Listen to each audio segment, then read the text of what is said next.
Petrol மற்றும் diesel விலை லிட்டருக்கு ₹2 குறைக்கப்பட்டுள்ளது. இந்த விலை குறைப்பு நள்ளிரவு முதல் அமலுக்கு வந்தது.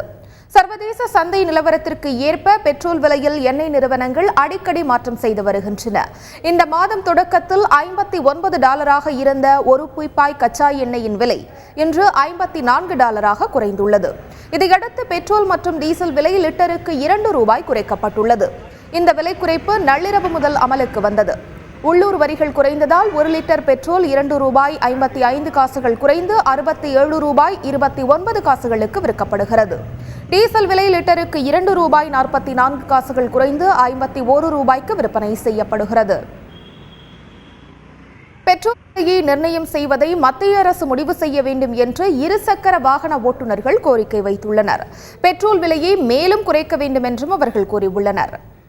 லிட்டரு ₹28 வாங்கிட்டு இருந்தேன். இப்போ பெட்ரோல் ₹70 ₹75 வரைக்கும் போயிட்டுருக்கு. இது நார்மலாக இந்திய குடிமகனாக இந்த பெட்ரோல்லாம் வாங்க முடியாது. ஏன்னா என்னைக்கு கவர்மெண்ட்டில் ஐஎன்ஆருக்கு பெட்ரோல் வாங்குறாங்களோ, USD டாலர் விட்டு ஐஎன்ஆருக்கு பெட்ரோல் வாங்குறாங்களோ அப்போ தான் இதுக்கு முடிவு வரும். இந்த பெட்ரோல் பங்குங்களை உரிமை கொடுத்துருக்காங்க பார்த்தீங்களா, அவங்களே ஏற்றிக்கலாம், அவங்களே குறைச்சிக்கலாம், அந்த மாதிரி இருக்கக்கூடாது. ஸோ கவர்மெண்ட்டே எடுத்தால் ரொம்ப யூஸ்ஃபுல்லாக இருக்கும் மக்களுக்கு. இதனால் டெம்போ வாடகை அது இது நடுத்தர மக்கள் பெட்ரோல் கம்பல்சரி நம்ம போட்டாகணும். ஒரு நாளைக்கு ₹100 போட்டால் 50-60 கிலோமீட்டர் சுற்றி ஆகும்.